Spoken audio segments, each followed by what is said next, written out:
bom dia a todos. É uma satisfação retornar ao nosso evento de atualização permanente. Hoje contando com a participação do professor, advogado, Fábio Coelho. O professor Fábio é professor conhecido, autor de inúmeros livros de direito comercial, direito civil, professor titular de direito comercial de São Paulo, livre docente, doutor, mestre, enfim, uma pessoa extremamente conhecedora do tema, e é de fato uma honra recebê-lo aqui no Fórum Jovens para dar sequência ao nosso curso de atualização. Nós temos inscritos 402 pessoas, temos 157 servidores na sala 1729, 220 inscrições de servidores aqui na sala 1629 e 25 magistrados. Alguns avisos: os certificados serão disponibilizados ao final, como sempre, próximo, apenas no final da aula mesmo, meio-dia. Portanto, só a partir das 12 horas é que os certificados ficarão disponíveis na saída. Vagas remanescentes, nós já falamos, estamos repetindo, aqueles que não tiverem condições e que já se inscreveram para as aulas futuras, é importante que apresentem as suas desistências para que nós tenhamos condições de abrir vagas remanescentes. O sistema da intranet, não só pela página da intranet, mas também do portal da própria instância, está funcionando muito bem. Essas vagas remanescentes sendo disponibilizadas quase que instantaneamente. Enfim, isso permite que outros interessados possam participar dos nossos eventos. Mais uma vez, lembrando que esse evento é organizado pela Presidência do Tribunal de Justiça, Projeto Geral da Justiça, Escola Paulista da Magistratura, Escola Paulista dos Magistrados, e com apoio da Associação Paulista dos Magistrados. Sem maiores, passo a palavra ao nosso conferencista de hoje, nosso querido Fábio Coelho. Obrigado. Dr. Gilson Delgado Miranda, amigo, colega meu da PUC, muito obrigado pelo convite, falando de um tema que me parece da mais suma importância, muito atual, ao qual eu tenho dedicado alguma atenção ultimamente, que é o último livro que eu publiquei, que se chama Futuro do Direito Comercial, um livro que aborda esse tema, um livro que trata desse assunto, de forma que a sua atualidade me parece não bastante evidente. É melhor falar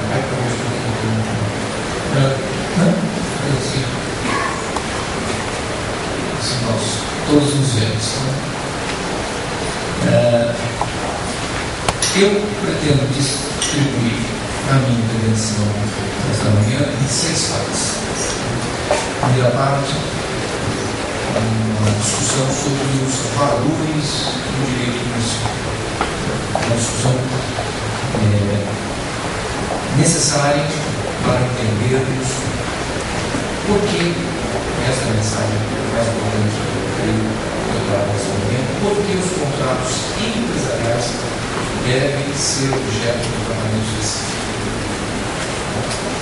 Na segunda parte, farei uma breve referência aos modelos do direito contratual. Não chega a ser propriamente história do direito contratual, mas aos modelos que, ao longo da história, a gente pode detectar. 3 modelos. Na terceira parte, tratará do conceito de contrato empresarial. A quarta parte, aí sim, vou falar dos princípios dos contratos empresariais, os princípios aplicáveis aos contratos. Na quinta parte, falarei das cláusulas gerais, mas às vezes as cláusulas gerais são chamadas de princípio, né? O ofel é uma cláusula geral, não é um princípio. Então, faz essa discussão também. Quais são as cláusulas mais aplicáveis aos contratos empresariais? E, por fim, encerrarei falando alguma coisa sobre a tentativa de unificação da disciplina do direito contratual feita pelo Código Civil de 2012 e 2013. Primeira parte, os valores do direito comercial. A gente está acostumado, acho que desde o primeiro ano da faculdade, a gente ouve esse conceito, talvez no primeiro dia, a gente sempre no banco escolar na faculdade de direito, a gente ouve o conceito de que o direito seja único e que as divisões do direito seriam apenas uma forma de facilitar o seu aprendizado, só no sentido didático. Eu gostaria de começar colocando em questão isso. Será que o direito é único? Ou ele é algo fragmentário? Será que existe tanta coisa em comum entre, por exemplo, o direito do mercado, as normas aplicadas à bolsa de valores e as normas do processo penal? Será que estamos falando tanto da mesma verdade? Eu ensaiaria a resposta, não vamos nos preocupar com isso, porque tem muitas considerações que a gente aprofundar esse tema, mas eu ensaiaria a resposta de que o direito é algo fragmentário, não é único. Ele possui valores, cada uma dessas divisões, das quais a gente mais ou menos está habituado, possui valores, possui princípios, afinal, esses valores se manifestam através de princípios que são próprios, que são peculiares. E às vezes esses princípios são até mesmo contraditórios. Um princípio básico do direito do trabalho, por exemplo, é que a gente não pode transferir para o empregado os riscos do negócio. Quem assume os riscos do negócio é o empresário, é o empregador. É um princípio do direito do trabalho. No direito comercial, nós temos um outro princípio que é a limitação das perdas do empresário. Como toda atividade empresarial é, por definição, arriscada, traz um risco, que é o risco de quem está investindo nessa atividade perder tudo que investiu. Então, nós temos o princípio do direito comercial, que é a proteção do investimento através da limitação do risco, através da limitação da responsabilidade pelas obrigações da sociedade. Como conciliar esses dois princípios? No limite, eles são inconciliáveis. Então, cada ramo, cada escaninho do direito possui os seus próprios valores, possui os seus próprios princípios. E os valores do direito comercial, os valores que o direito comercial utiliza, nutre, esses valores estão esgarçados. Culpa dos comercialistas. Há muito tempo, os comercialistas não se dedicam a pesquisar os princípios da sua disciplina. Vamos agora na livraria, atração da rua aqui, vamos na livraria que tem do outro lado da rua, nós vamos encontrar ali sobre princípios de direito tributário, princípios de direito constitucional, princípios do processo civil. Não vamos encontrar nenhum livro, princípio do direito societário, princípio do direito contratual empresarial. Os comercialistas, essa é uma crítica que a gente tem que se fazer, né? Nós deixamos de pesquisar, estudar, reafirmar, repetir os princípios e com isso os valores do direito comercial se esgarçaram. Em consequência, quando as decisões judiciais são proferidas em matéria de direito comercial, muitas vezes essas decisões acabam se afastando desses princípios porque eles estão sendo um pouco esquecidos. Não são ensinados nas faculdades, não são repetidos nas palestras, não se encontram nos livros. E os valores, como qualquer valor jurídico, não jurídico, o valor, se a gente não reforça, ele se esgarça, precisa de um valor pela democracia. A democracia, todo dia a gente tem que reforçar os valores democráticos para que a democracia exista. Isso também para os valores do direito comercial. Então, a tarefa dos comercialistas, e essa é uma tarefa a qual eu e um grupo de outros comercialistas estamos nos dedicando com afinco. Nós vamos organizar agora em março do ano que vem, aqui em São Paulo, o primeiro Congresso Brasileiro de Direito Comercial. Isso é outra coisa também. O processo civil faz congresso, o tributário faz congresso, o administrativo faz congresso, às vezes uma frequência até muito grande. A comissão nunca existiu no Congresso. Isso está na base também desse esgarçar dos valores, esse empalidecer dos princípios da nossa matéria. Precisamos recoser esses princípios, precisamos recoser esses valores, mas de uma forma que seja compatível com a complexidade do mundo de hoje. Então, não dá, por exemplo, para dizer que precisamos proteger a limitação da responsabilidade do sócio na sociedade limitada, porque precisamos proteger a vontade do sujeito. O sujeito declarou que só quer perder no máximo aquilo, então ele não pode perder mais. Esse é um fundamento que não atende mais à complexidade da vida moderna. Precisamos mudar o fundamento da proteção. Então, a limitação da responsabilidade tem que ser vista como uma proteção do investimento. Porque se você não protege o investimento, menos empresas são constituídas e, consequentemente, menos trabalho, consequentemente, menos consumidores serão atendidos. Se você não proteger o investimento em uma economia globalizada como o nosso, o empresário brasileiro, no caso sediado aqui no Brasil, terá menos condições de competir com os empresários sediados no mundo. Então, é necessário recoser os valores, mostrando a sua pertinência na realidade complexa do nosso tempo, e não simplesmente recuperando valores que há 200 anos podiam fazer sentido, mas não fazem mais. Essa então é a minha observação introdutória, antes de descermos agora um pouco ao plano das questões mais práticas do direito contratual, empresarial. E agora eu entro na segundo bloco aí de observações que eu havia mencionado, os modelos do direito contratual. Como eu disse, não é meu objetivo aqui fixar uma história dos contratos, não daria tempo, nem talvez fosse tão interessante assim, mas para nós entendermos a matéria dos contratos empresariais hoje, é necessário deitarmos os olhos um pouco sobre esses modelos. A forma pela qual os contratos foram disciplinados pelo direito,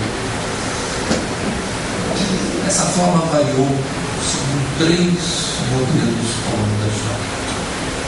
O primeiro modelo é o modelo liberal. O modelo liberal em que se considerava que as pessoas contratavam porque queriam contratar, quando queriam contratar, com quem queriam contratar e do jeito que queriam contratar. As pessoas eram livres para contratar ou não contratar. É um modelo liberal. As pessoas contratam se querem, com quem querem e do jeito que querem. E em função disso, como foi uma declaração de vontade, elas ficam vinculadas ao contrato. Se declararam uma vontade e depois se arrependeram, estão vinculados ao contrato, porque não precisavam ter contratado.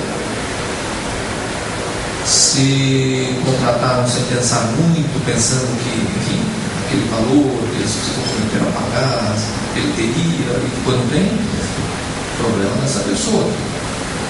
Não está obrigado a contratar, contratou. O princípio básico neste modelo liberal é o princípio da pacta sunt servanda, ou seja, o contrato é lei entre as partes. Este modelo, historicamente falando, floresceu até fim do século XIX.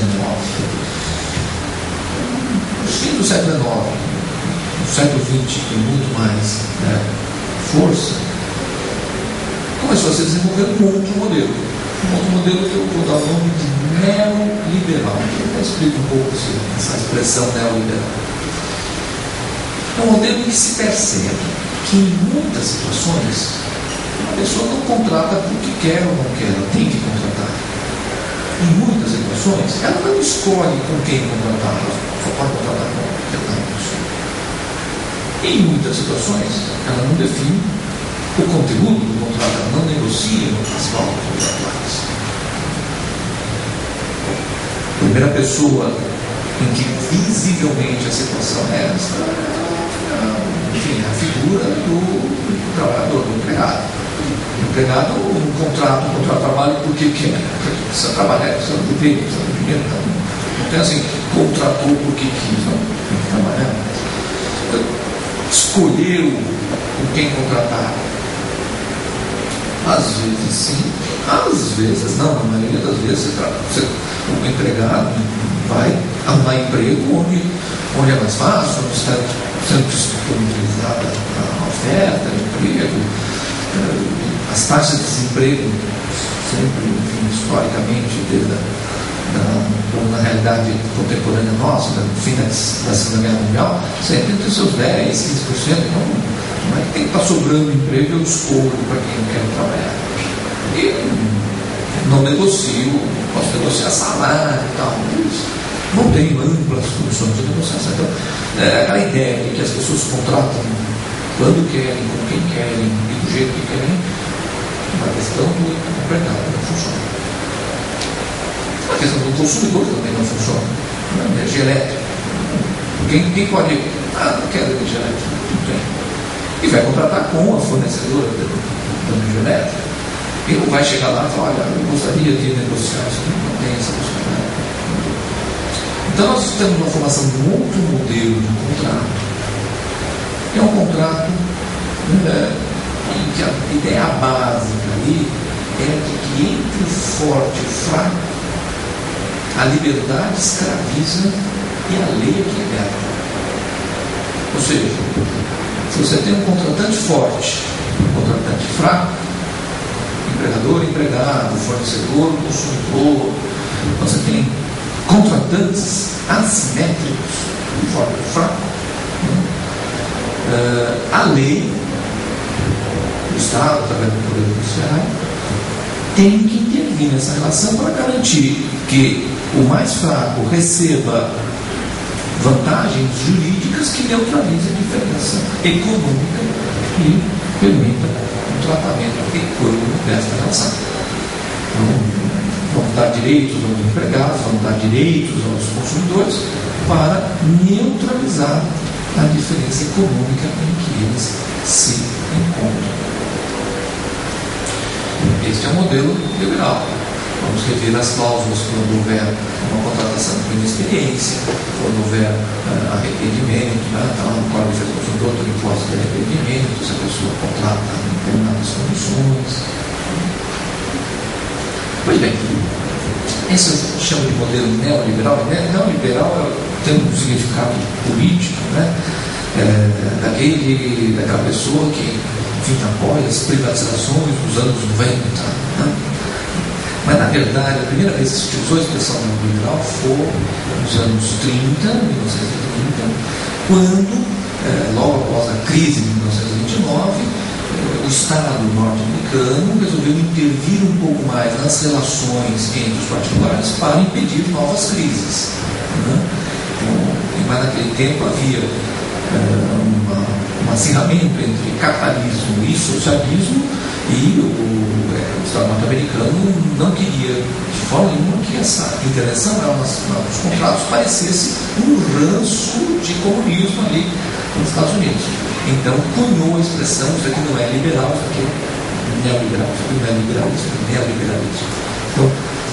Então, na origem, neoliberalismo é uma intervenção maior do Estado na economia.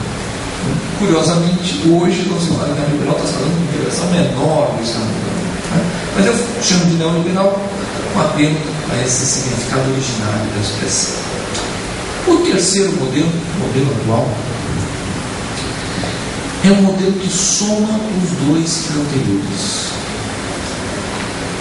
Porque cada vez mais a gente percebe, e é essa a mensagem mais importante que eu pretendo transmitir hoje de manhã, cada vez mais a gente percebe que quando há contratantes assimétricos, contratantes diferentes, um forte, outro fraco, realmente é o caso de darmos um amparo ao mais fraco para neutralizar a diferença.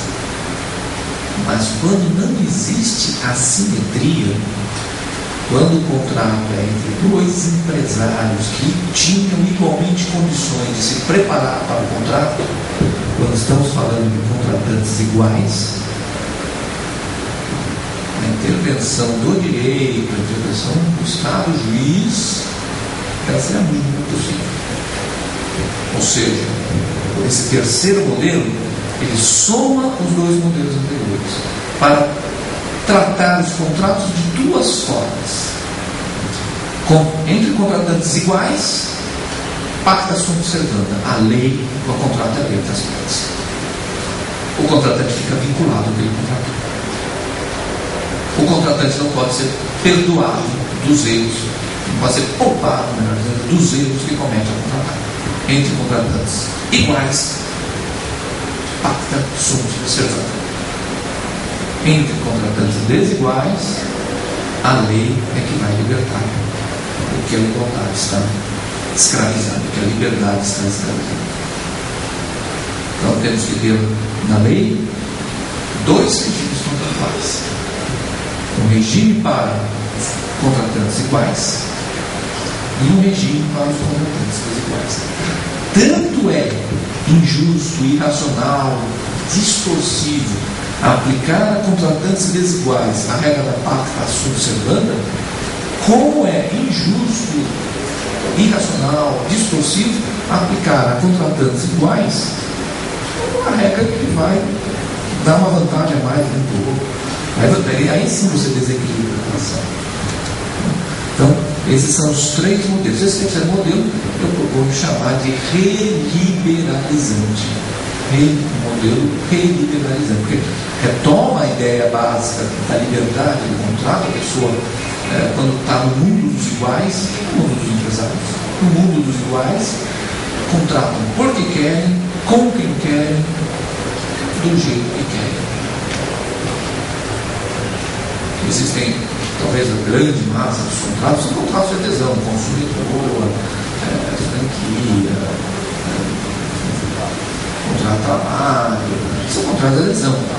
Mas existem contratos entre os empresários, fornecimento de insumo, concessão de crédito, distribuição, concessão mercantil. Existem contratos entre empresários que são iguais, que não são assimétricos, que são simétricos, e esses contratos não podem ser tratados com os princípios, os valores, por exemplo, do direito do consumidor.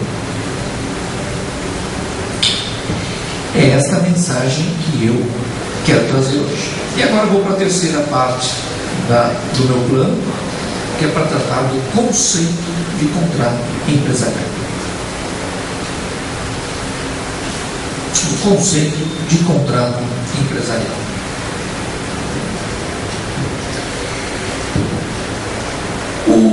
Podemos distinguir contrato empresarial de contrato do empresário. Quem monta uma empresa, um empresário, celebra diversos contratos. Nem todos são contratos empresariais.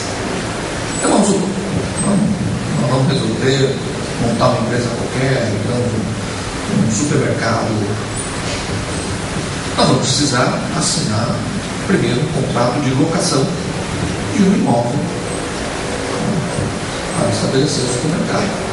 E lá achamos um imóvel que pertence, digamos, a Nossa Senhora Idosa, viúva.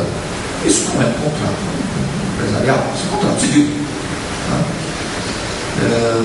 ele pode até ganhar algum contorno empresarial se tiver mais de 5 anos, da direita renovatória, mas se não tiver essas características, contrato. Vamos ter que contratar fornecimento de energia elétrica. Um contrato sujeito ao parecer do consumidor.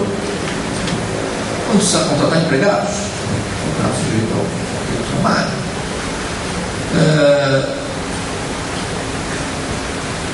Empresários também, não no caso do supermercado, não consigo vender um exemplo, mas um empresário que seja construtor de obras públicas, quando ele for contratar uma obra pública, ele faz um contrato de direito administrativo. Então, o empresário, os contratos do empresário podem estar sujeitos aos mais diferentes regimes jurídicos. Quando que estaremos diante de um contrato empresarial? Quando os dois lados for empresário. Quando for um contrato entre empresários. Tanto do lado do credor como do lado do devedor da prestação, temos empresários, é um contrato empresarial. No nosso exemplo de supermercado, nós vamos ter que comprar, enfim, as mercadorias que a gente vai revender.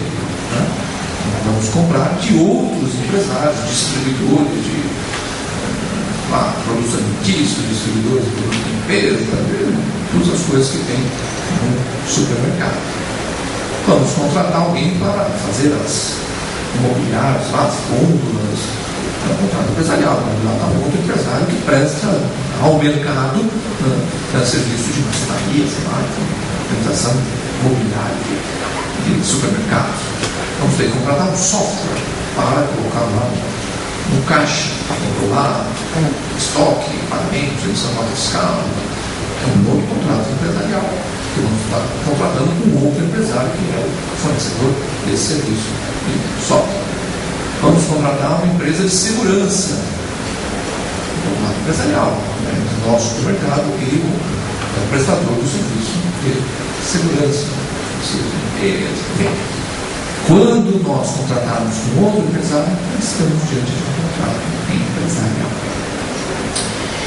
O conceito de empresário, não quero me demorar muito nisso, mas é necessário fazer uma brevíssima referência. O conceito de empresário está na lei, no Código Civil, no artigo 1996. O empresário é aquele que, de forma organizada, produz ou circula bens ou serviços. Toda uma discussão sobre o que é essa forma organizada, toda uma discussão sobre o que é um empresário, o que é um exercente de uma atividade econômica civil.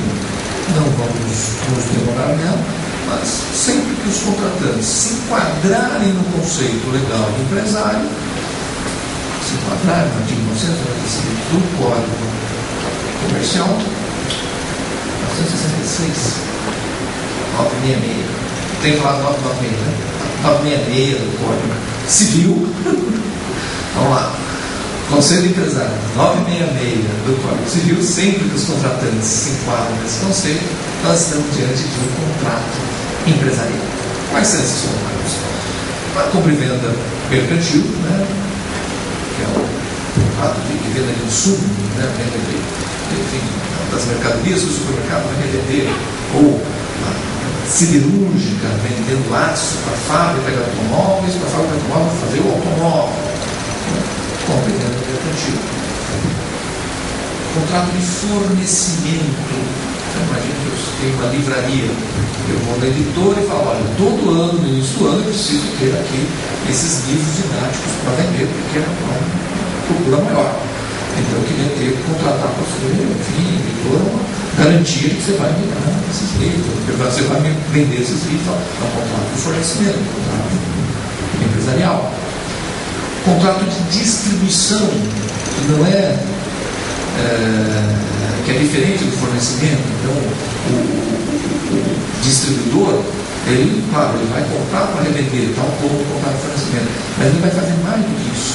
Ele vai investir na criação de um mercado para o produto distribuído. A concessão É a mesma coisa que a distribuição, mas além da compra e venda do produto, esse concessionário, esse distribuidor que é concessionário, vai também prestar serviços de assistência técnica ao adquirente do produto. Quer dizer, claro, as concessionárias de automóvel, né? Vai lá e compra o automóvel, e, enfim, de tempo em tempo a gente vai falar das revisões, que lá a gente passa lá. Não é só um comprador e vendedor, um comprador para revender.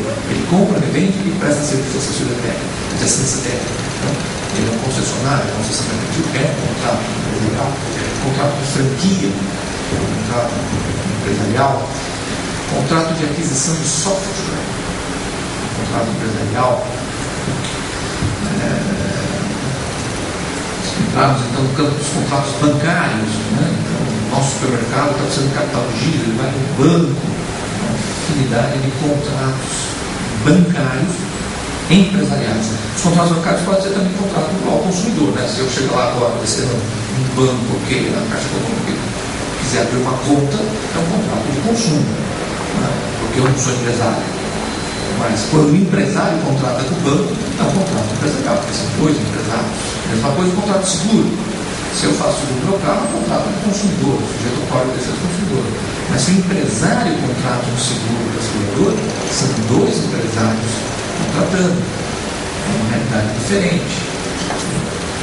Então, os contratos empresariais têm este conceito, tem esse espectro. Né?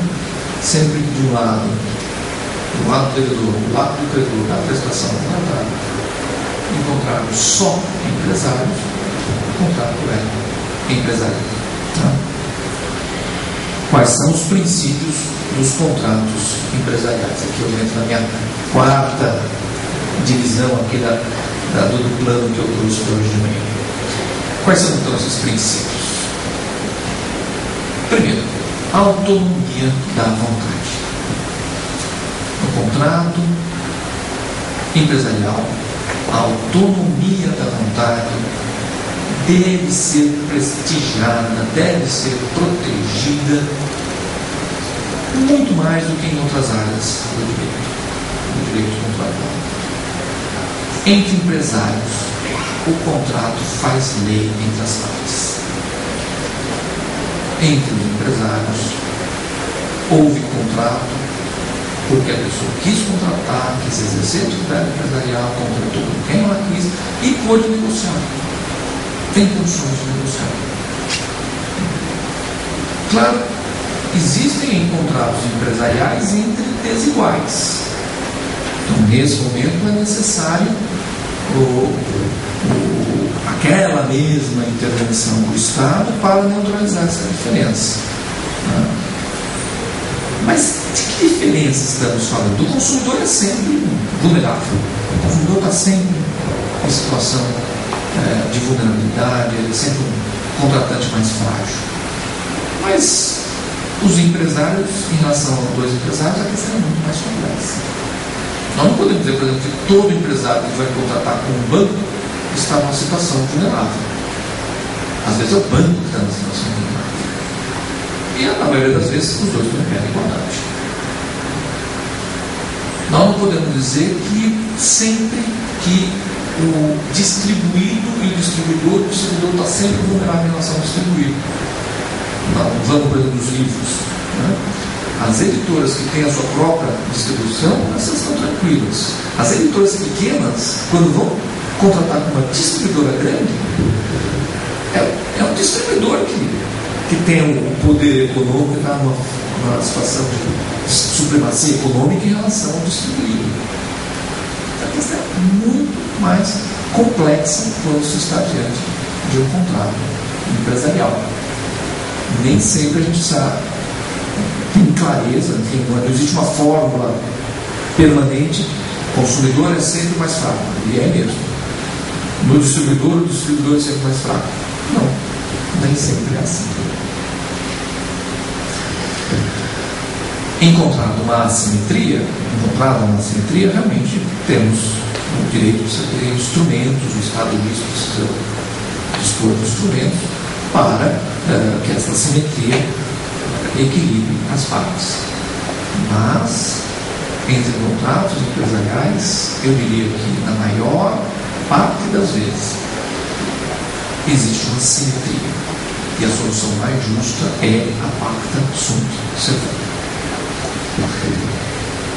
E aí nós precisamos ter uma definição também, explorar um pouco melhor o que é essa ideia de assimetria entre os empresários. Porque a vulnerabilidade dos consumidores, está claro, ele tem uma vulnerabilidade na questão da informação, ele tem menos informação sobre aquele objeto do que o outro contratante, tem uma vulnerabilidade social, tem uma vulnerabilidade econômica, sem dúvida, todos os consumidores. Qual seria a assimetria entre dois empresários? Diz respeito exatamente à dependência de uma empresa em relação a outra. Quero ser bem específico. A dependência da atividade econômica que um explora em relação à atividade econômica que o outro explora é que vai nos dizer se existe simetria ou assimetria. Quando há dependência, há assimetria. Então, realmente, se eu sou distribuidor exclusivo aqui no Brasil de um produto que é fabricado por uma empresa global, a minha empresa, a atividade que eu exploro depende da atividade do distribuidor. Existe uma dependência econômica, existe uma assimetria. Mas se eu sou um supermercado, eu tenho diversos fornecedores do meu insumo, a minha atividade não depende de uma atividade particular dos outros. Então, existe uma simetria nessa relação. Se eu sou um fornecedor de insumo, então eu vendo bananas, eu posso vender para o Pão de Açúcar, eu posso vender para feirantes, posso vender para outros supermercados que não sejam companhias de uma rede. A minha atividade não depende da atividade de nenhum deles. Ocorre uma simetria. Já o franqueado, eu tenho uma franquia do Boticário. A minha atividade depende da atividade do franqueador. Então aqui sim existe uma assimetria. Então, entre contratantes iguais, pacta sunt servanda. A autonomia da vontade deve ser prestigiada plenamente. Entre contratantes desiguais, um ou outro contrato pode ser uma outra cláusula do contrato, se estabelece uma relação muito desigual, se cria uma desvantagem muito grande, deve ser revista no judiciário. Outro princípio, vinculação dos contratantes ao contrato. E aqui nós estamos diante de uma questão realmente crucial no nosso tempo. Vinculação aos termos do contrato. O empresário, ele tem que suportar as consequências das decisões que ele toma. Ele não pode ser poupado das consequências das decisões que ele toma, mesmo que essas decisões estejam erradas. Vamos comparar com o consumidor. O consumidor lá, artigo 49, parágrafo 3 do consumidor, se ele, enfim, faz uma compra qualquer fora do estabelecimento do empresário, há uma presunção na lei de que essa compra pode ter sido feita sem a devida meditação, sem a devida ponderação do consumidor sobre a importância do material de consumo, né? Porque quando o consumidor sai de casa para ir até o estabelecimento, pressupõe-se que ele se convenceu de que aquele ato de consumo lhe interessa. Então, aí ele não tem direito de arrependimento. Agora, muitas vezes, técnicas de marketing fazem com que o consumidor seja surpreendido em sua casa, ou na rua, e acabe realizando um ato de consumo. Aí ele tem direito de arrependimento nos 7 dias seguintes. Está no quarto perto de uma forma de consumidor. Ou seja, a lei ampara o erro. O consumidor errou, comprou o que ele não queria, o que ele não precisava, tudo bem, ele pode se arrepender em 7 dias. No direito empresarial, entre os contratantes empresários, o erro não pode ser perdoado, não se pode poupar o empresário das consequências do seu erro. E por quê?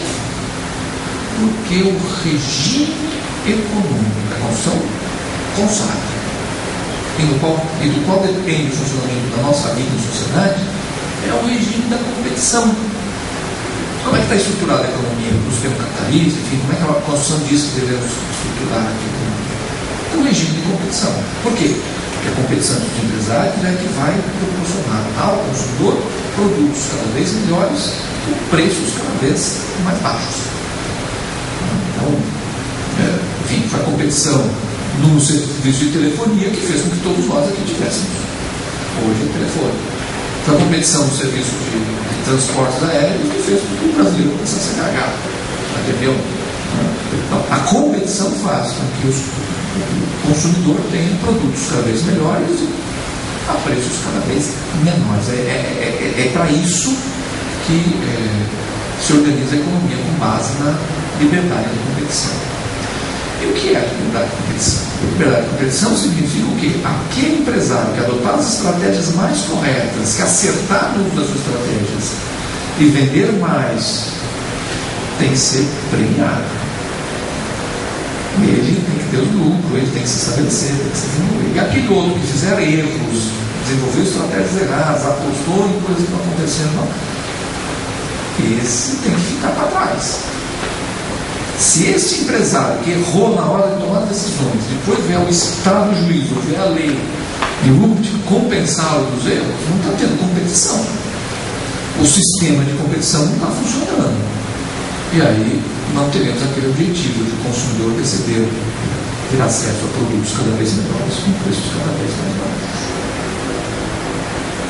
O empresário errou ao contratar, ele tem que sofrer as consequências do seu erro.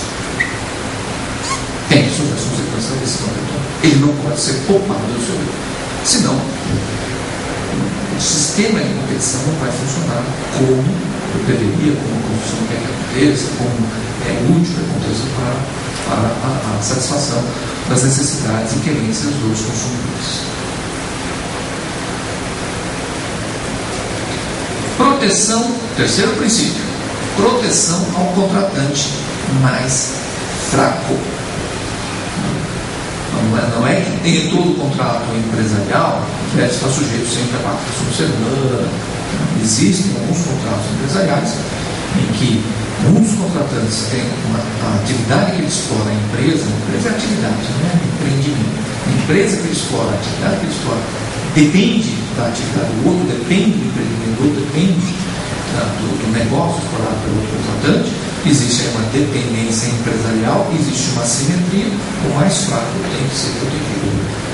Mas a proteção não tem que ser a proteção do Código de Defesa do Consumidor.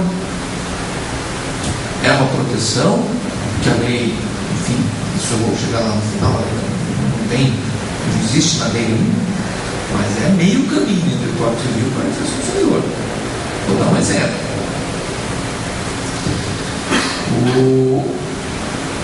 Um dos direitos do consumidor, titula pelo Código de Defesa do Consumidor, diz respeito aos requisitos da oferta. Então, no artigo 35 do Código de Defesa do Consumidor, a oferta deve assegurar informações seguras sobre isso, aquilo, preço. Se eu sou consumidor, estou indo num estabelecimento empresarial para comprar, eu tenho que saber quanto que é o preço daquele produto ali. A oferta tem que acompanhar o preço. Isso não se aplica aos empresários. Digamos que eu seja, enfim, um empresário que adquira computadores de uma fábrica de computadores. Se eu chegar lá e falar quanto custa o computador, e a resposta for depende, isso está plenamente válido. Depende de quantos computadores você vai comprar, depende de quem você é, porque pode ser que até dê de graça você ter meu computador ali. Né? Você é a Rede Globo, vai fazer uma novela com o computador, pegou de graça, você abriu o computador, faz assim todos os capítulos. Né? Então, depende. Então, mesmo havendo assimetria, mesmo tendo que o direito neutralizar diferenças para compensar as assimetrias econômicas entre os empresários, não é o caso de aplicar o Código de Defesa do Consumidor. É um caso necessário se aplicar o Código Civil ainda, dando a essa situação o tratamento mais econômico.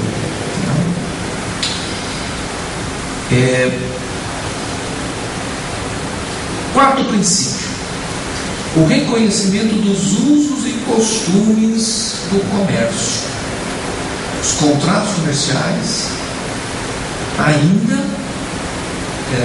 são celebrados no contexto de práticas próprias de determinados mercados. E esses usos e costumes, que são específicos do comércio, devem ser respeitados na hora de qualquer questão que envolva a celebração do contrato. Por exemplo, no mercado internacional de produtores de programas de televisão, existem feiras anuais em que se compram formatos de programa. Então, por exemplo, a Edemol chega lá e fala: olha, eu formatei um programa seguinte. A gente vai chamar pessoas e colocar dentro de uma casa durante 3 meses, não vão poder sair de lá, a gente põe televisão em tudo quanto é lado, né? E deixa eles lá. E o público vai eliminando, vai dar um formato do programa, Big Brother. A Rede Globo vai lá e fala: não, gostei, vou pagar por esse formato. Comprei o formato.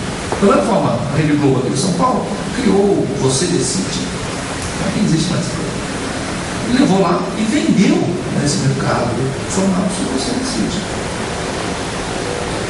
Chega aqui no Brasil, a Rede Globo começa a usar a Big Brother no Brasil, vem uma outra emissora e opa, fazer igualzinho, só que com artista, cada um dos artistas, não é formato. Aí a gente vai na lei de direitos autorais, na lei civil, exatamente porque a ideia não tem proteção. E, infelizmente foi a juízo esse assunto e acabou, por maioria de votos no Tribunal de Justiça, dando-se amparo à lei civil, e a Rede Globo teve que aguentar o caso dos artistas. Mas não é a lição correta.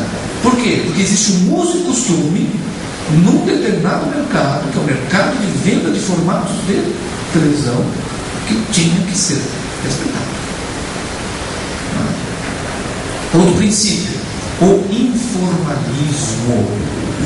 Os contratos empresariais muitas vezes são absolutamente informais, são milionários, bilionários, absolutamente informais. Aliás, quando a gente vê o início do direito comercial lá na Idade Média, o direito comercial surgiu exatamente para simplificar as formalidades do direito civil, que eram então, muito grandes. De lá para cá, a história tem sido o direito civil copiar os avanços do direito comercial em termos de informalismo. Mas existem, vou citar 3 mercados em que contratos bilionários são celebrados por telefone, gravação de telefone. E às vezes nem isso tem. Mercado publicitário. Mercado publicitário, ninguém celebra nenhum contrato por escrito.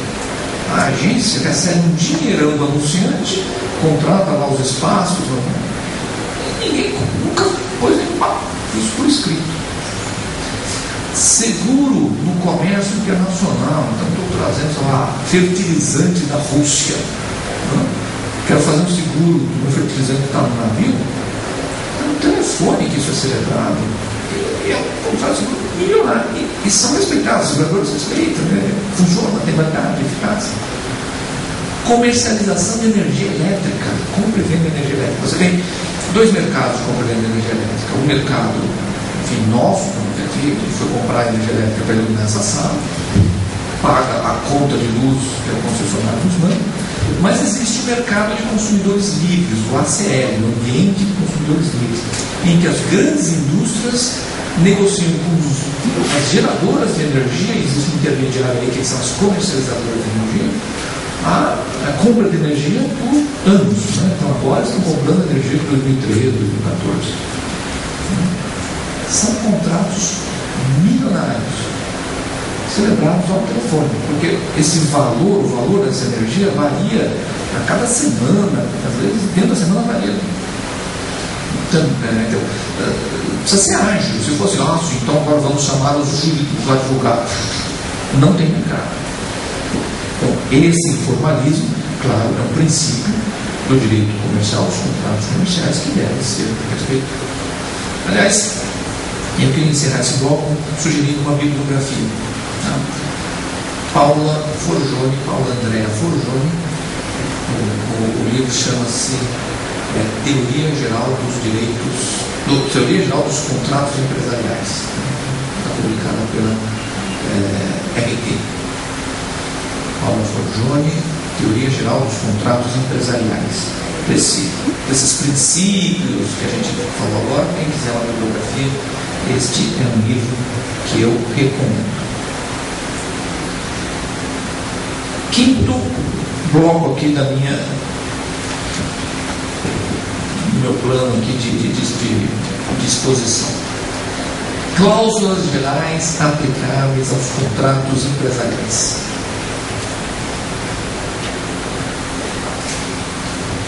Existem duas cláusulas gerais no Código Civil: a cláusula geral da boa-fé e a cláusula geral da função social.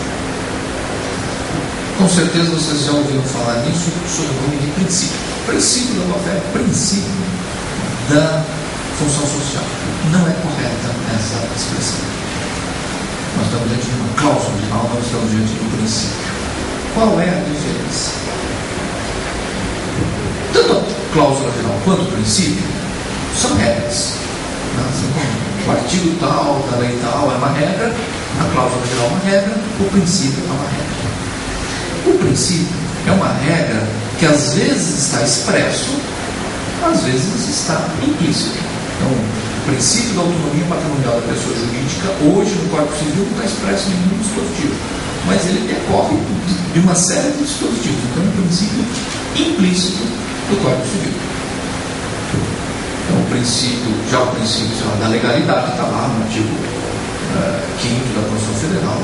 Acho que inciso único vai fazer, deixa eu fazer, senão é um princípio expresso.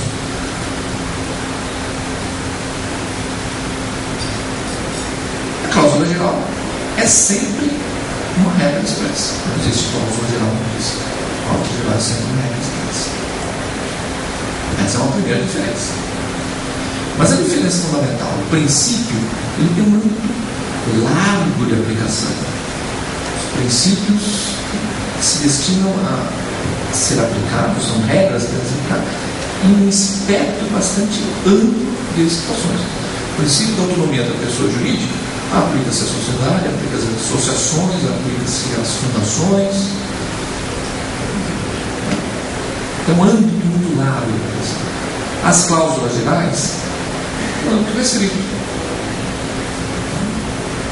aplica-se a determinados assuntos. Mas agora vem a terceira e mais importante diferença. As cláusulas gerais sempre terão conceitos abertos. Boa-fé é um conceito aberto, função social é um conceito aberto. É uma regra expressa, baixada pelo legislador, que concede ao juiz uma margem para a aplicação muito grande. Propositadamente o legislador se vale de uma expressão aberta para que o juiz tenha ao seu alcance, ao alcance da sua decisão, um espectro de situações amplas. Então, as regras em geral são regras que o legislador procura circunscrever muito bem o âmbito de aplicação. Esse é o objetivo do legislador. Às vezes ele consegue, às vezes não. Mas ele quer lá, isso se aplica às pessoas que estão na situação X, não X linha, só X.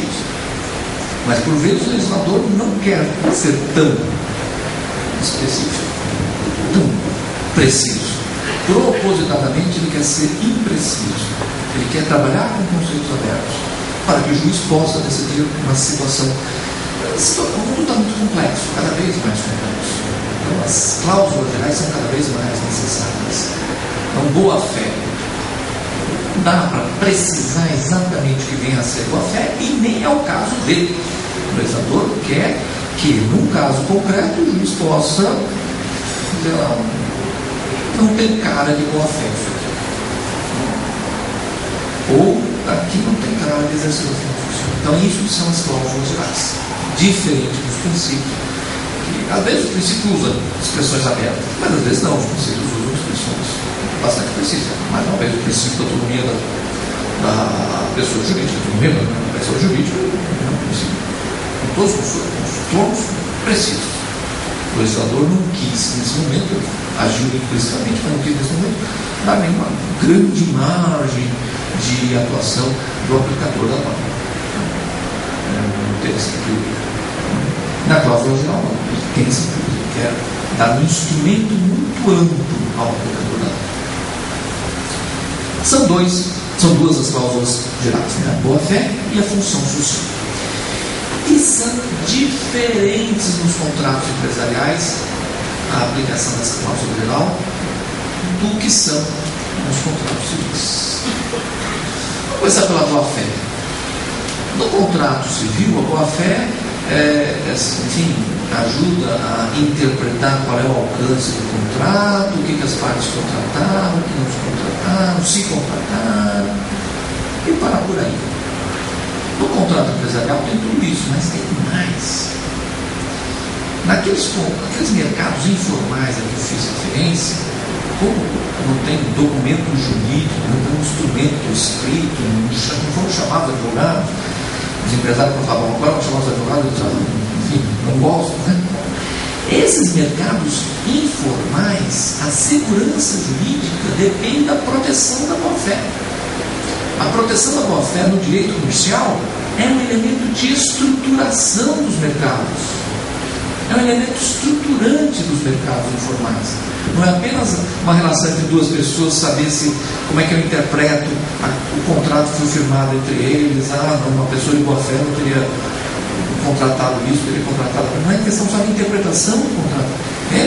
A proteção da boa-fé no campo do direito comercial consiste em uma estrutura do mercado. O mercado só funciona se houver uma proteção dessa boa-fé.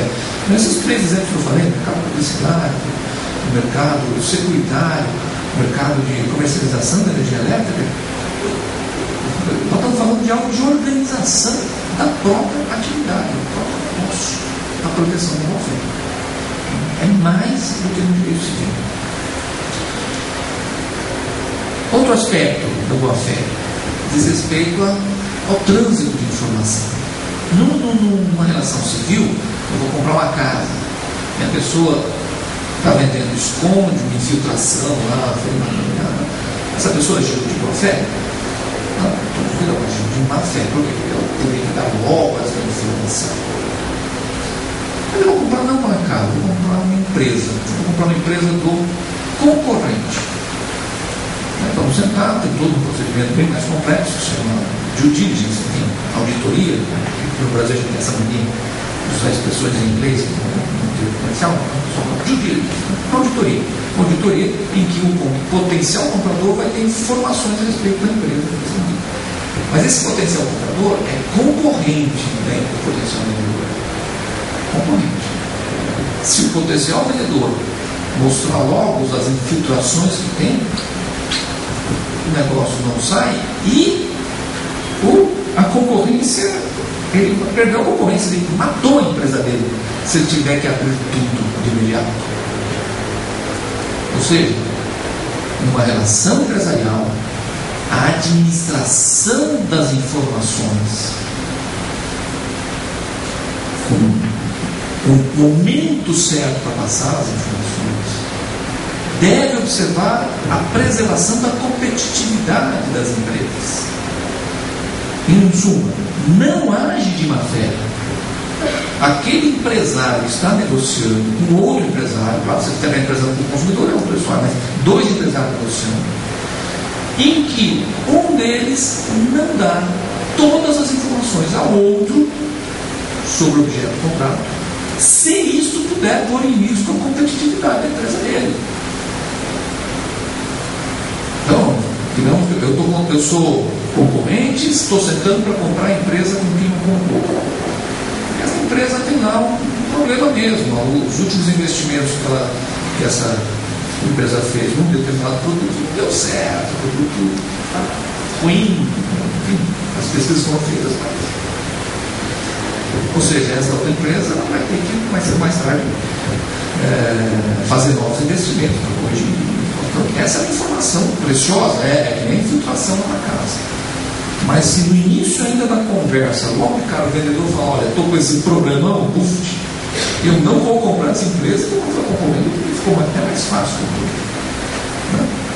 Então, exigir desse vendedor que tenha a mesma prestação de informações como se exige do vendedor de uma casa, não é correto. Então, a boa-fé entre dois empresários, no tocante ao trânsito de informações, também depende de uma norma específica, não pode ser tratada como se trata a boa-fé no direito civil. Função social.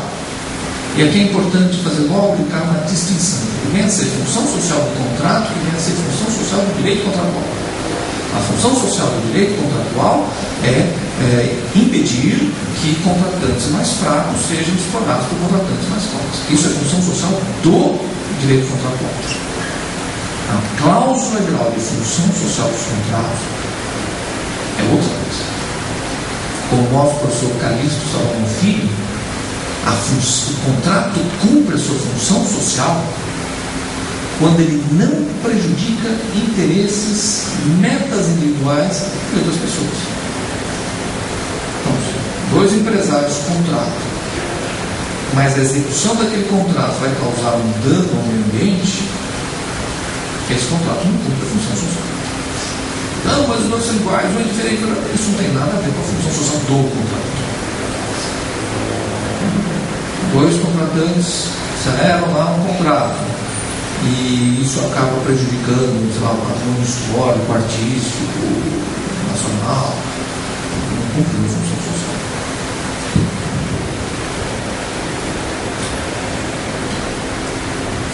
Parto agora para o encerramento aqui dessa minha fala. A unificação da disciplina dos contratos privados. Então, em 1942, na Itália, fizeram um código civil tratando de toda a matéria de direito privado. Aquilo que era comercial, aquilo que era civil, aquilo que era direito do trabalho, estava tudo aí. Era um regime fascista que vigorava na Itália naquela época. Se a gente for deitar os olhos para aquela realidade histórica, nós vamos encontrar o quê? Nós vamos encontrar uma Europa que digladiava entre si. Os países europeus digladiavam entre si, tanto que as duas grandes guerras mundiais foram na Europa. Era uma guerra entre países europeus. Acabou atingindo o mundo todo, porque a Europa tinha colônias no mundo todo. Mas era uma guerra entre países europeus. Pois bem, havia uma competição, enfim, os países europeus se digladiavam. E um dos elementos dessa luta ideológica, simbólica, era o Código Civil. Napoleão fez o Código Civil e estendeu por toda a Europa. Quando a Alemanha se unificou e fez um Código Civil diferente, a parte geral e a parte especial, que era muito mais, com 4 modalidades de rescisão de contrato por resolução, um documento diferente. A Itália, em 1940, também é claro, um país de unificação tardia, quis se diferenciar desse contexto, mostrando um terceiro modo de tratar o direito privado, juntando tudo num código só. Um modo muito compatível com a ideologia fascista. A ideologia fascista não é muito estruturada, como por exemplo é a ideologia marxista. A ideologia marxista tem toda uma estruturação, uma elaboração. A ideologia fascista você encontra alguns discursos que poderiam dar uma estruturação, mas um elemento que a gente sempre encontra na ideologia fascista é o quê? A empresa é a família do empresário e dos seus empregados. A luta de classes tem que ser harmonizada no âmbito da empresa. Então, a Itália fez um código que, ao mesmo tempo que reafirmava um jeito particular de ser italiano, no momento que se digladiavam os países da Europa, e o Código Civil era um dos elementos nessa luta, nesse confronto. e um código em que a ideia da empresa como local de harmonização da luta de classes está presente. A Europa depois da Segunda Guerra Mundial mudou completamente. Os países hoje formam uma comunidade econômica e logo mais vão formar uma única unidade política. Não existe mais a menor rivalidade entre Itália, França, Alemanha. Ao contrário, França e Alemanha são os grandes sustentáculos desse processo de formação de uma comunidade econômica. Não haverá mais guerra mundial, por quê? A Europa não tem mais conflito, não tem mais liderança. É isso que gerou as guerras. Foi isso que gerou as guerras. O Código Alemão sofreu uma mudança. O Código Alemão é de 1900. Em 2000 eles fizeram uma mudança, aproximando do Código francês, eliminando uma série de distinções que a Alemanha tinha criado, exatamente nesse processo de unificação. Ou seja, a tendência é que lá aquela ideia de criar um terceiro modo de tratar o direito privado, ninguém vai falar disso. Tanto assim que França, Alemanha, Espanha, Portugal, México, Argentina, todos os países de tradição românica têm Código Civil e Código Comercial separado. Agora, em 2002, o Brasil resolveu ressuscitar essa história fascista e juntar no mesmo Código Matéria Civil e Comercial. Um erro, um equívoco que precisa ser corrigido o quanto antes. Precisamos ter de volta o Código Comercial. Por quê? Porque o contrato empresarial ele tem que estar sujeito a regras próprias que o Código Civil não contempla e não tem que contemplar. Vou dar um exemplo só para encerrar isso. A lesão por inexperiência. Falar do Código Civil que quem contrata por inexperiência tem direito à anulação do contrato. Lesão no juízo da vontade. Um empresário que contrata por inexperiência, ele tem que ir para a falência. Um empresário que contrata por inexperiência não pode ser poupado dos seus erros.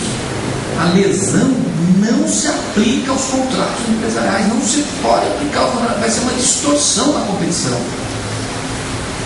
Não haverá prêmio para os melhores e castigo, atraso para os piores, que é da essência da competição econômica. Se qualquer um que contratar por inexperiência for depois poupado disso, o regime de competição não vai funcionar. Mais que isso, a gente não vai formar no Brasil um empresariado, uma classe empresarial em condições de competir com o resto do mundo. Se a gente tratar o nosso empresário como um débil mental e errou, está aqui, quer ver o contrato. A globalização vai aumentando, esse empresário vai competir com empresários do mundo todo e tem que estar preparado para isso. Nós não vamos ter criado um ambiente competitivo, a selva empresarial que existe lá fora. Aqui o nosso empresariado vai estar desnorteado e, claro, prejuízo para quem? Mais uma vez para o Brasil. Mais uma vez para o brasileiro, para a nossa economia. Precisamos de um código comercial. Precisamos corrigir esse equívoco que foi a unificação tardia do direito privado que só aconteceu no Brasil e nos países de tradição românica. Com isso eu encerro o projeto das minhas considerações, das minhas comunicações, e agradeço a atenção de todos. Obrigado.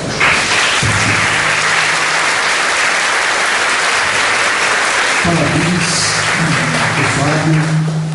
Muito esclarecedora palestra sobre os princípios dos contratos empresariais, realmente completa, com enorme didática, demonstra que hoje não é mais, mas já foi muito tempo, professor de curso preparatório, e daí a forma clara de exposição, experiência como professor. E dando sequência, vamos abrir para os questionamentos, tanto aqui na sala 1629, como também na sala 1729.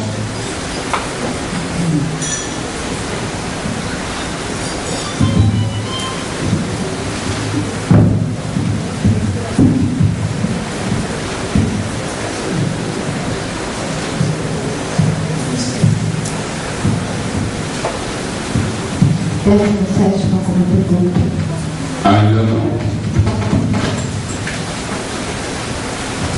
numa clínica. Muito claro, é isso.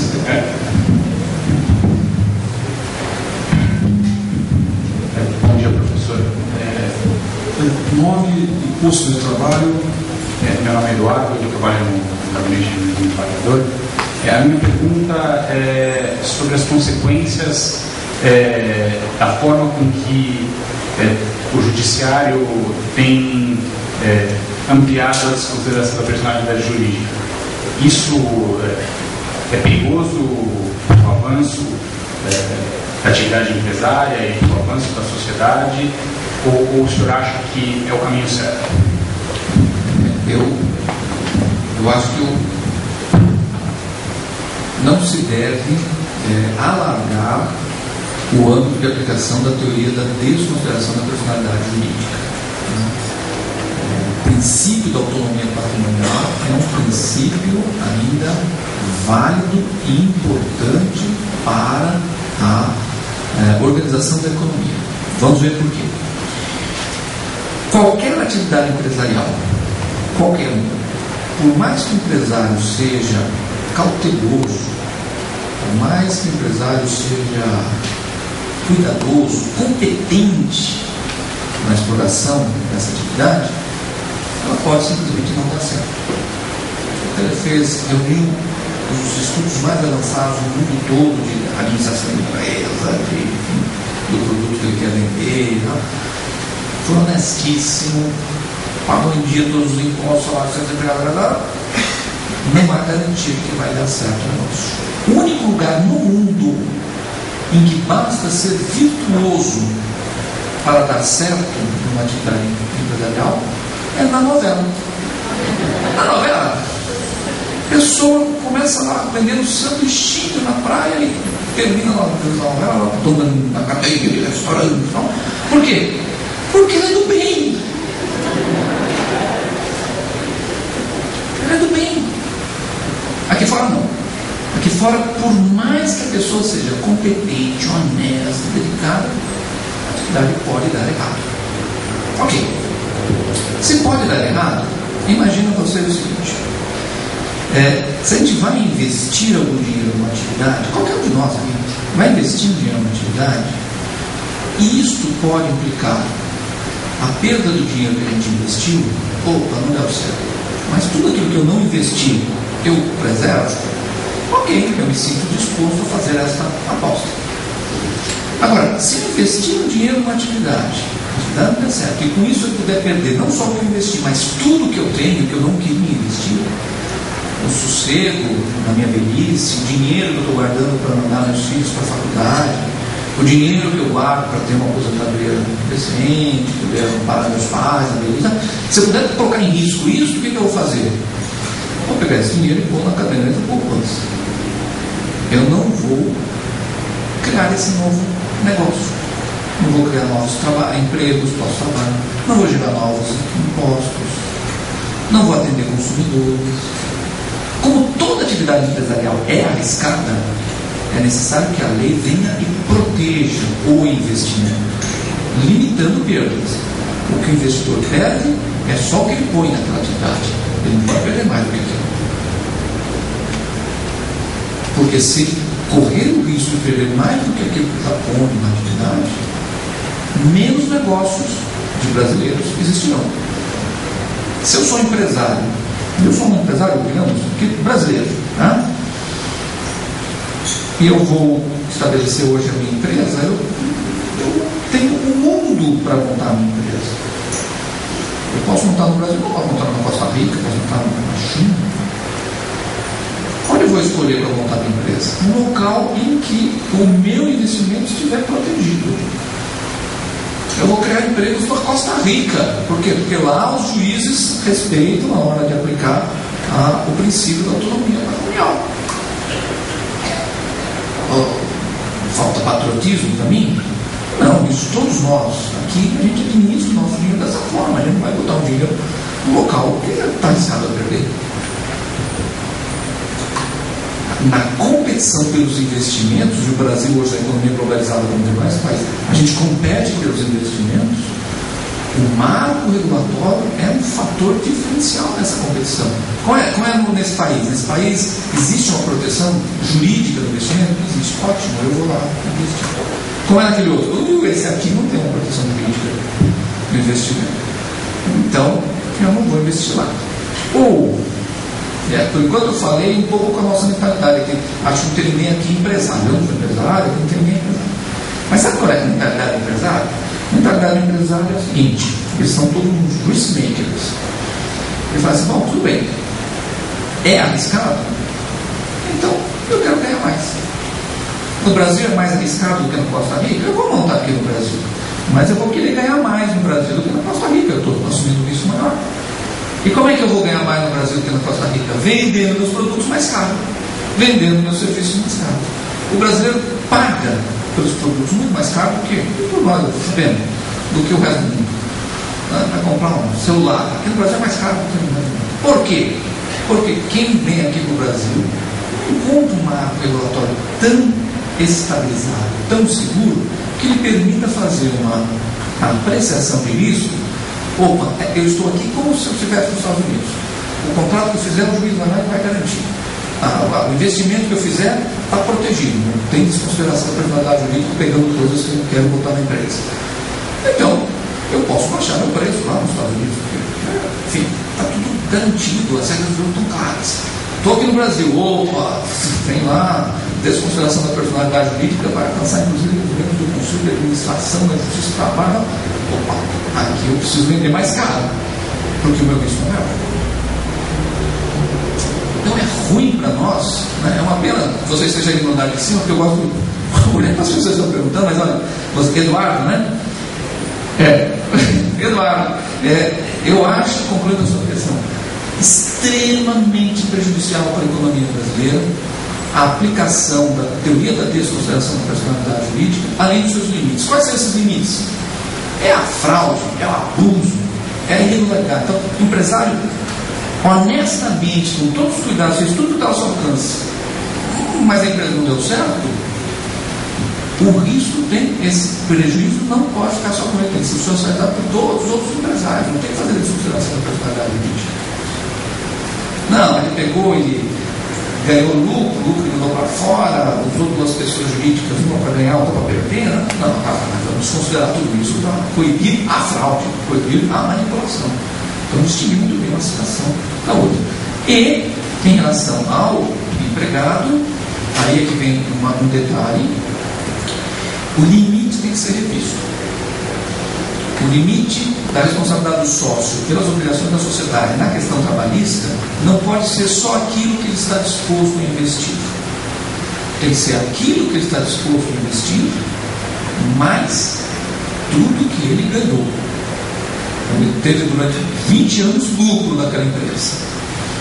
Construiu um grande patrimônio só com lucros daquela empresa. Aí o empregado, a empresa vai à falência, o empregado fica sem receber, aí eu estou transferindo o risco da empresa para o empregado. Aí não, vamos buscar aquilo que, desde o início do contrato de trabalho, este sócio lucrou com essa empresa, para pagar o débito trabalhista para que o empregado não sofra o risco da empresa. Mas não vamos também buscar coisas que esse sócio não ganhou com a empresa, bens que ele já tinha antes de começar o negócio, esses têm que estar salvo, porque aí não é risco do negócio, isso que você está falando. Né? Ok? Professor, só complementando a minha pergunta, diante disso que o senhor respondeu, o senhor diria que o artigo 28, parágrafo 5º do CDC, que possibilita a desconsideração toda vez que a personalidade for um entrave para o ressarcimento, o senhor diria que essa regra é um retrocesso ou um mal necessário? Não, retrocesso é uma bobagem que está nesse parágrafo 5º. Veja o artigo 28, eu já escrevi, enfim, sobre isso. O artigo 28 tem lá diversas causas, né? Então, abuso, má administração, toda aquela coisa errada, desconsidera. Aí tem um parágrafo dizendo, e desconsidera também sempre que não puder. Então, para que o caput? Como a lei não tem palavras inúteis, então nós não podemos entender o parágrafo 5º como uma ampliação do caput. temos que entender o parágrafo 5º como sendo um outro assunto. O legislador se expressou mal, mas outro assunto, porque senão, se ele queria dizer que sempre se desconsidera nas relações do consumidor a personalidade jurídica, ele não teria dito no caput se desconsidera nas hipóteses A, B, C e D. Né? O que ele quis dizer com isso? Esse é um parágrafo que se aplica apenas às hipóteses de direito não pecuniário. Né? Então vamos supor que um empresário monta duas empresas, né? Uma para vender, outra para prestar serviço de assistência, né? E aí compra de uma e o serviço de assistência da outra. Ele nega o serviço de assistência porque não foi comprado 10, então desconsidera as personalidades jurídicas para atender o consumidor. Né? Mas se a gente for falar, não, qualquer crédito perante a empresa pode ser cobrado do sócio, independentemente de qualquer limitação, né? No caso do parágrafo 5º, aí a gente não teria utilidade para o caput. Como a lei não tem palavras inúteis, temos que achar utilidade para o caput. E utilidade é para o 5º, temos que achar uma e dizer que cada um se aplica numa hipótese diferente da outra. E essa é uma interpretação consentânea com a teoria da desconsideração da personalidade jurídica. A teoria da desconsideração da personalidade jurídica não é uma teoria contra a pessoa jurídica. É uma teoria de aperfeiçoamento da pessoa jurídica. A autonomia patrimonial existe, deve ser preservada. Quando ela for mal utilizada, fraudulentamente mal utilizada, aí vamos afastar essa autonomia. Ou seja, é um aperfeiçoamento, não é algo contra a pessoa jurídica. Ok? Pergunta aqui no 16º.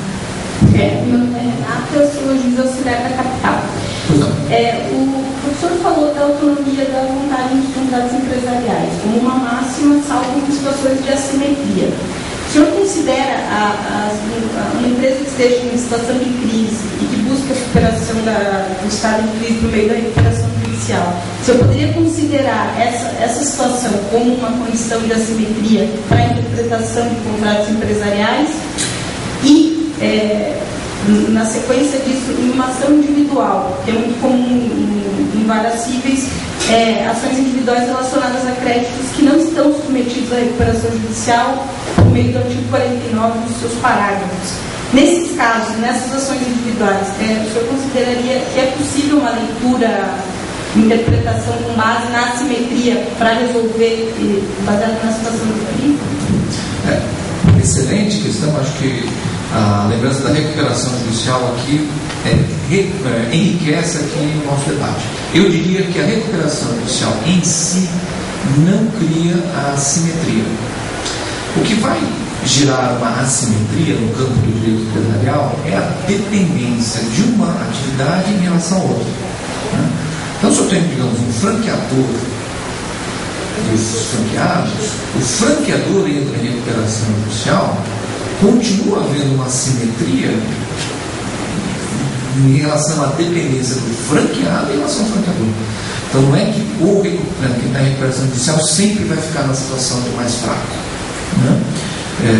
Muitas vezes ele continua na situação mais forte. Você vê se estamos falando de uma atividade que depende de outra, ou às vezes a atividade da pessoa que está em recuperação judicial, da empresa que está em recuperação judicial, que é a atividade forte da qual outras dependem. Então, precisamos ver caso a caso.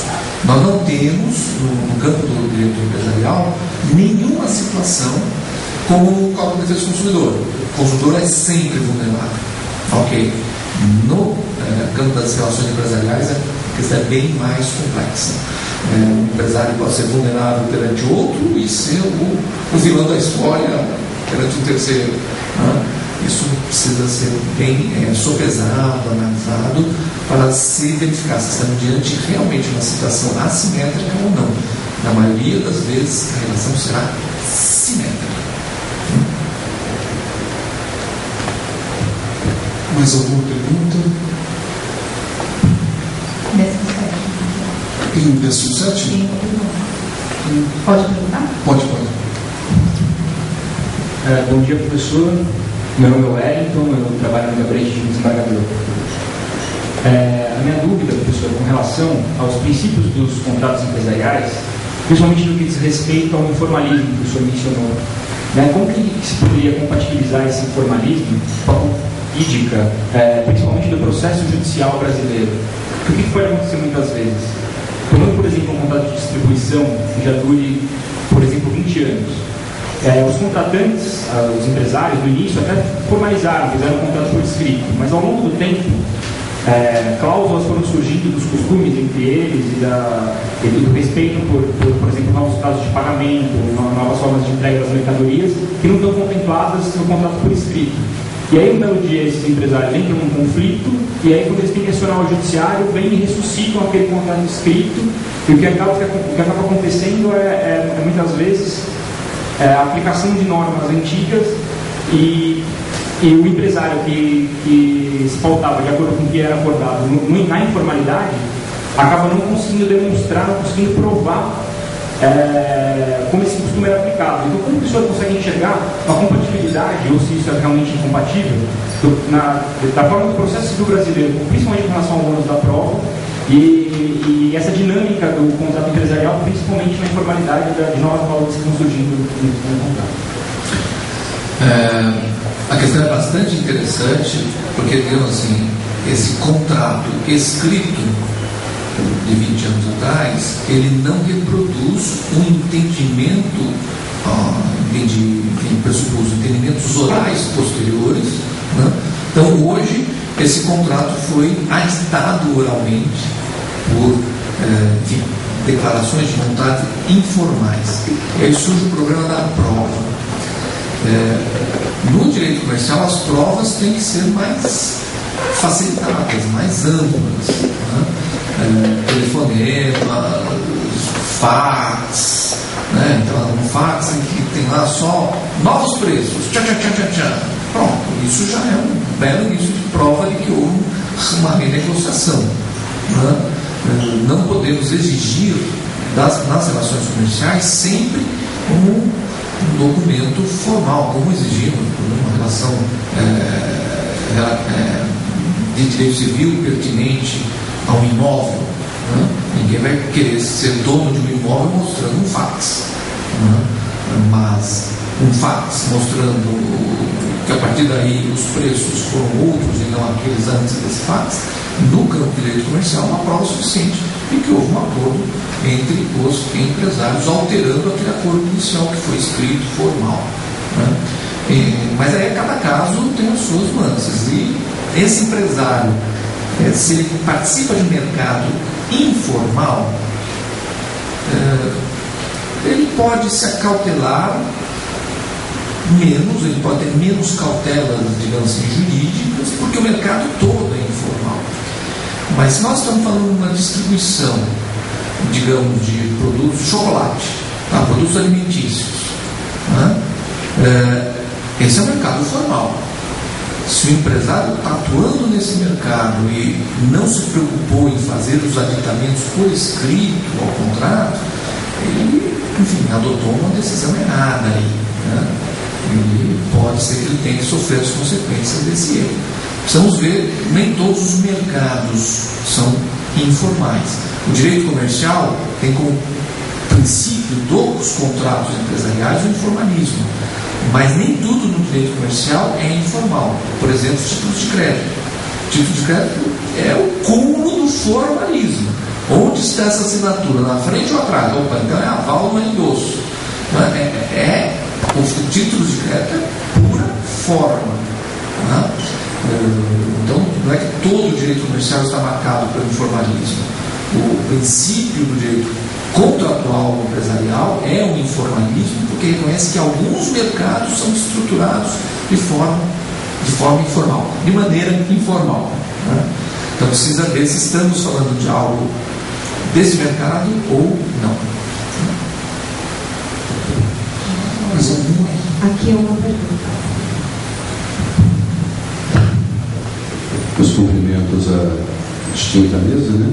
Professor, no último item, quando da unificação do direito empresarial, o senhor falou a respeito da inaplicabilidade do princípio da lesão do Código Civil no âmbito do direito empresarial.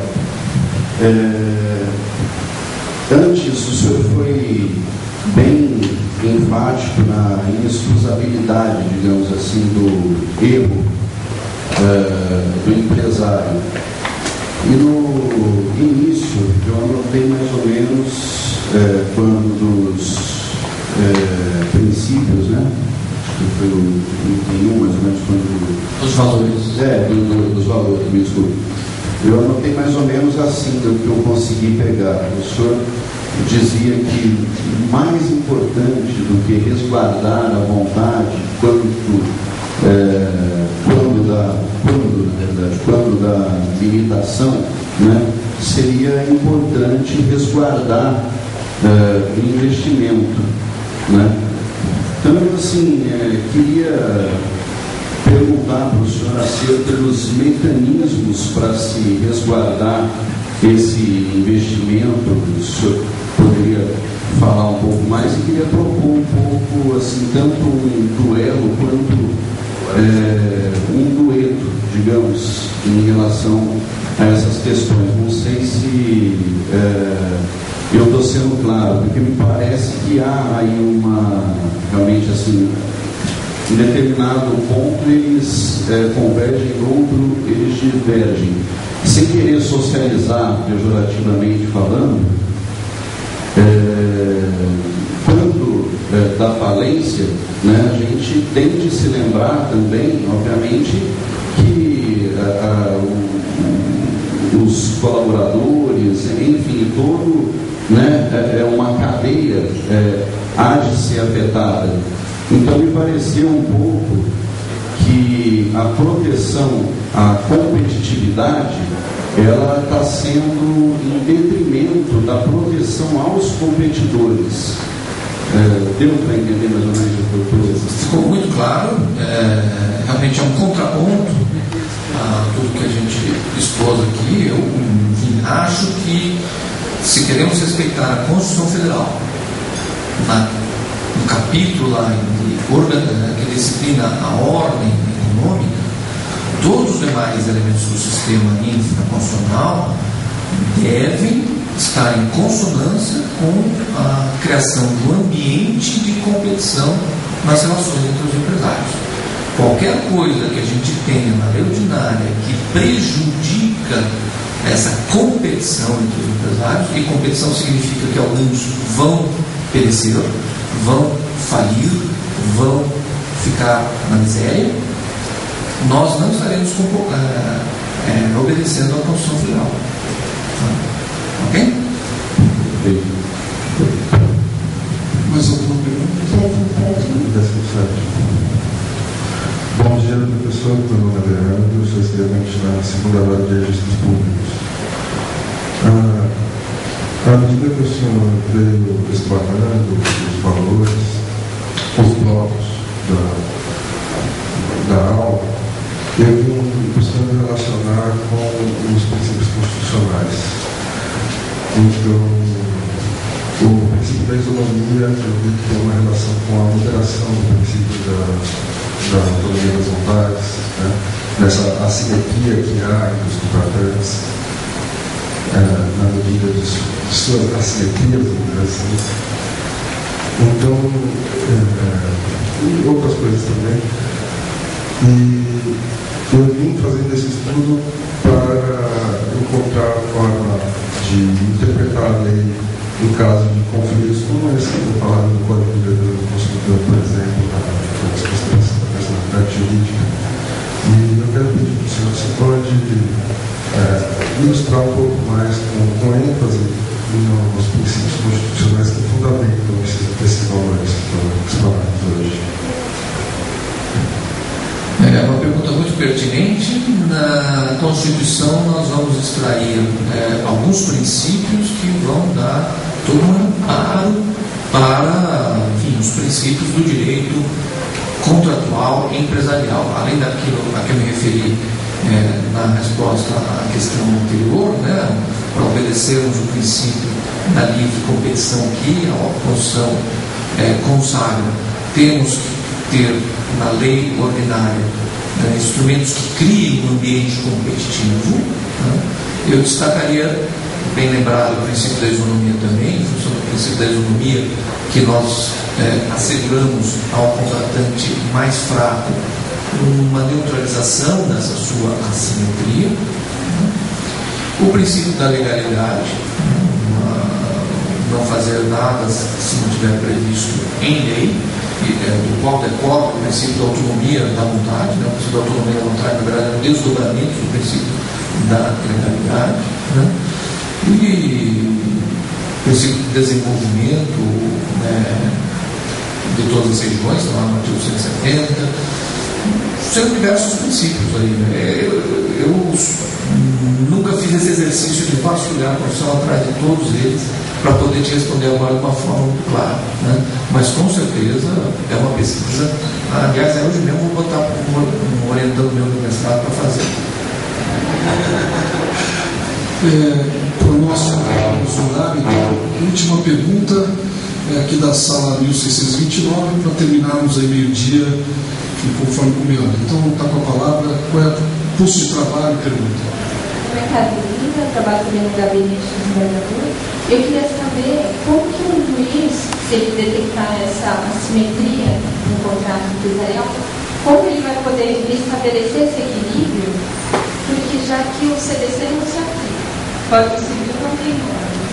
Como que faz o município? Muito pertinente a questão, porque me permite retomar a ideia de que a gente precisa de um código comercial. Um código comercial que traga essas regras de neutralização da assimetria nos contratos empresariais, que são regras necessariamente diferentes das que temos hoje no Código de Defesa do Consumidor, que neutraliza as assimetrias na relação de consumo. Realmente é difícil quando o legislador não cumpre com a parte dele, e nós aqui temos que suprir essa deficiência de forma doutrinária. Então, se ficarmos com o critério de que, detectado uma assimetria, o mais fraco merece um amparo, mas se esse amparo for a ponto de tratá-lo como consumidor, isso vai estar distorcendo outras questões. Então, veja, imagina que eu seja um concessionário, estou lá brigando com a montadora, estou vendo um veículo da marca X e a montadora fabrica esse veículo, né? E eu descubro que uma outra concessionária da mesma marca está lá com uma vantagem de preço. Então eu tenho que pagar tudo em 30 dias, e a outra concessionária da outra cidadezinha tem que pagar em 60 dias. Estou sendo tratado diferentemente, vou lá, reclamo, sou assimétrico, mas não sou merecedor dessa, digamos assim, da extensão daquele direito. Por quê? É necessário verificar a troco de que foi dado 60 dias para aquele outro empregado. Será que naquela outra cidade, onde a montadora deu 60 dias para pagamento pelos carros, é necessário a competição está mais acirrada entre as marcas do que na minha? Então é necessário que a montadora dê um apoio maior para a concessionária dela lá para enfrentar uma competição que eu não tenho que enfrentar. Então eu sou assimétrico, eu sou a concessionária, não sou a montadora, mas não posso ter direito aos 60 dias se a razão dos 60 dias que foi dado para lá é uma razão relacionada a um ambiente mais competitivo. Então está claro, o Código de Defesa do Consumidor não poderia ser aplicado aqui, mas o preço é diferente das cidades vizinhas, tá bom?